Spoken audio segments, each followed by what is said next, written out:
Dari, hello. You are looking at the wonderful new, well I hope wonderful, Apple Mac Mini M2 generation. And in this video we're going to explore the benefits or otherwise of trying to install the Mac Mini from an old Mac Mini. And the background is of course that for many years I've been a Windows advocate as well as Linux. And although I've had an Apple system for over 20 years, it's been in the background. I know of no obvious way, certainly to move a Linux system from one computer to another from the vendor, nor do I know of any way to move a Microsoft current gen system from one system to another. So we're going to see what Apple has to offer. Let's go. Okay, this is the first power on.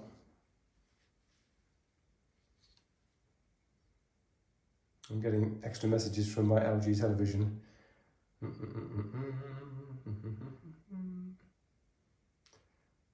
let's get rid of that.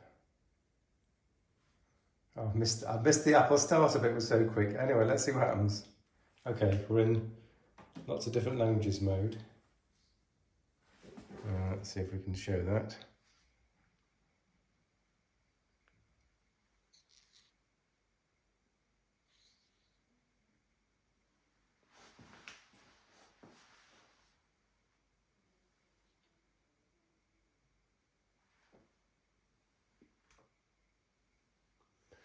Okay, let's try and focus in on the actual screen.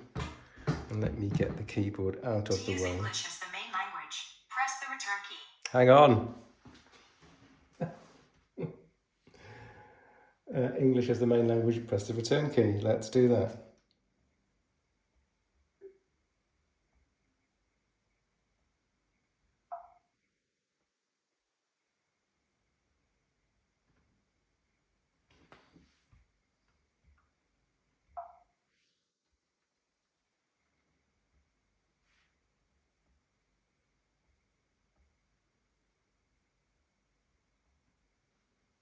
Okay.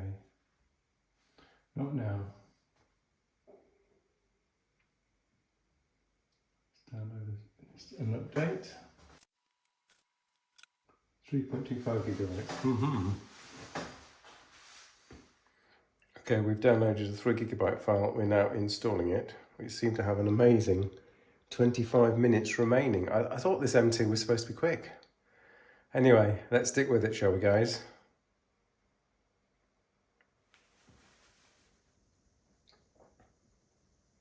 Okay, we're doing a reboot after the 13.2 update is applied.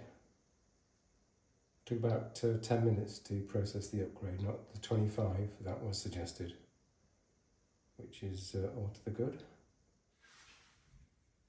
Okay, so we have rebooted with, I presume, macOS 13.2 Ventura, and we now are starting what would seem like, again, the same process as before, but thankfully the screen is now larger and somewhat easier to read.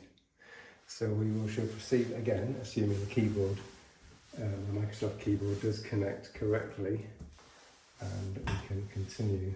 So let's give it a whirl. Let's see if the enter key works, which it didn't do last time. Let's just try, shall we? No, still doesn't work. Okay, we can use the mouse instead. Let's choose United Kingdom. That's all looking good. We will do that later. Data privacy, personal information, okay. So this is the key thing that I'm looking forward to trying. Migration assistant. How do you want to transfer information from a Mac to a machine backup or startup disk? Continue. Make sure the other Mac is connected to the same network. That ought to be true.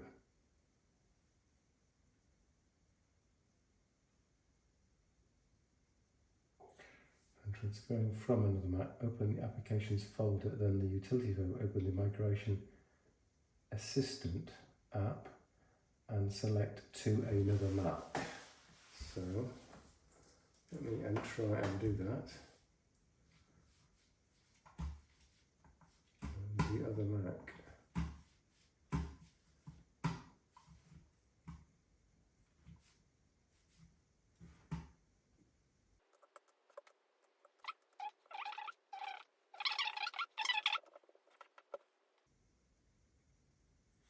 So on the source machine, it's logged me out. Nothing's happening. Oh dear me. Okay, the apparent error that I was making is that on a second screen hidden from me, I have to go to a prompt and tell the source machine that I'm migrating to another Mac. So I've just done that, and now I'm going to go back to the new Mac Mini here, and let's see if anything has got better. It has found the original system.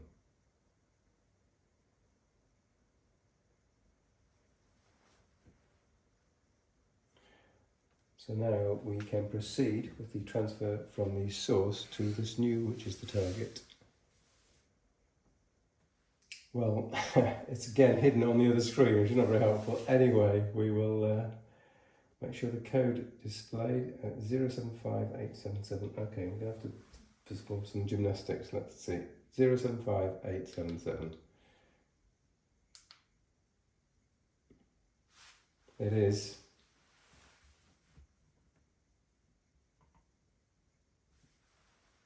So this is on the source machine. Let's leave us looking at that for the present moment. Now, I have no idea why we're using Wi-Fi. That's very irritating.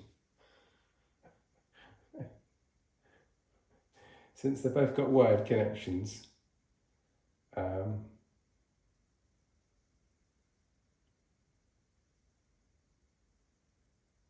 I've not given the new machine a Wi-Fi password.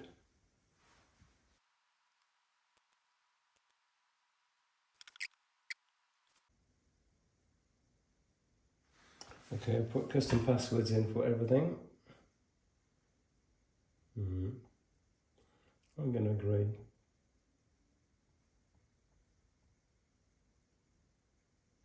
Starting up. Now they tell me about the Thunderbolt connection. Okay, looking at the details, I'm surprised that the Wi-Fi is running at about 43 megabytes per second, but the Ethernet, the wired Ethernet, is only running at 37 megabytes per second. So tut tut, Mr. Wired Ethernet, why are you running so slowly? I really don't know. So it's going to use the Wi-Fi instead, by the look of it. 29 hours. That's not exactly what I was hoping for. It's now going at 10 megabytes per second, which is not the 40 something megabytes it promised me a moment ago. Let's give it some time, shall we? Let's give it 10 minutes for it to settle down, and we shall revisit the situation.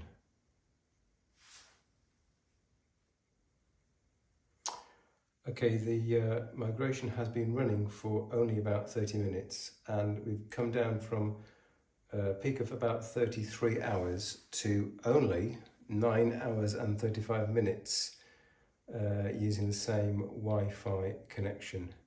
Again, it's not using the wired connection, I don't know why. It does say connecting a Thunderbolt or an Ethernet cable. Well, there is an Ethernet cable connected, may improve the data transfer. So I have a single Thunderbolt cable which I have found. I'm going to pause the video and try and connect up the Mac. What could possibly go wrong? You can see the cable is just panned down a bit. This tiny cable is hanging out there. It's not long. I have to move the actual Mini to try and reach it whilst it's doing this. Thank goodness for solid state media.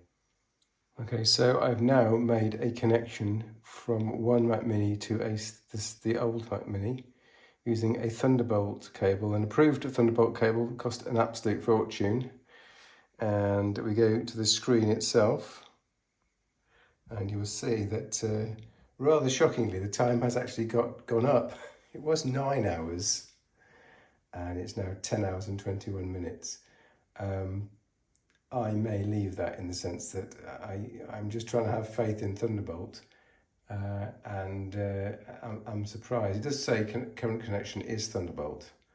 We can look at connection details, can't we, as before, and see. It goes to different speeds. Yeah, so so let's look at the screen. It says the Thunderbolt connection is 1,605 megabytes per second.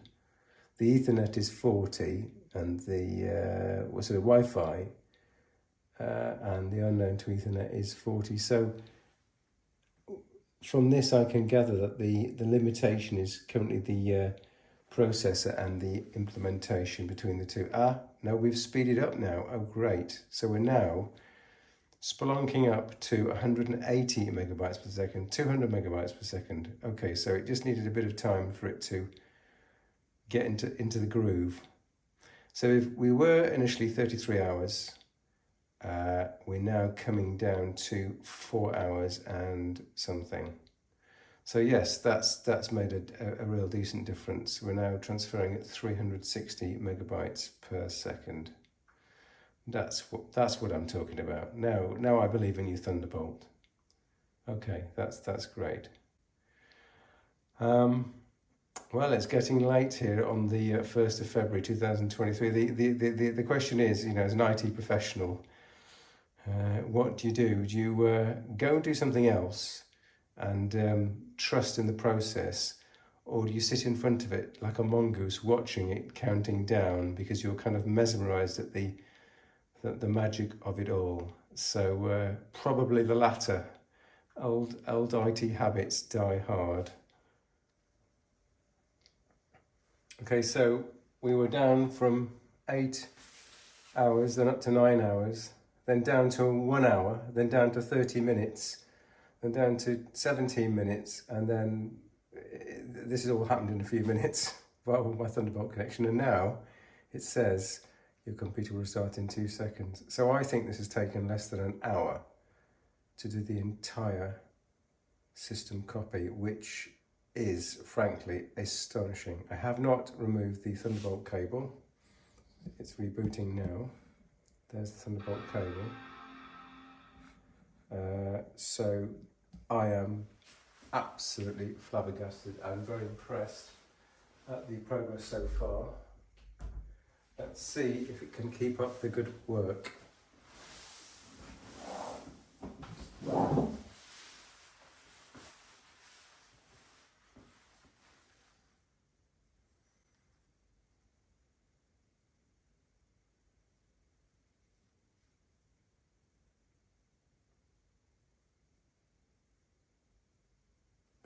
Files that were relocated were added to relocated. Let's check the warnings.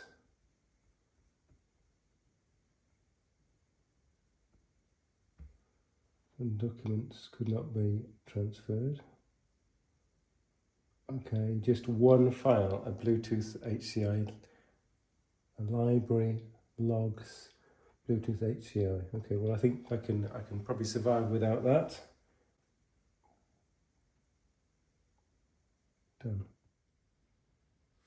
Okay, this is the summary, and it's in fact the morning after. So we are on February 2nd, 2023, and all has gone very well.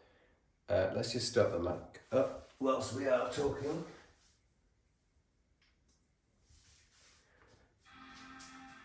So we're doing a power on. As you'll see, it happens in seconds, which is one of the benefits of not running a server platform anymore.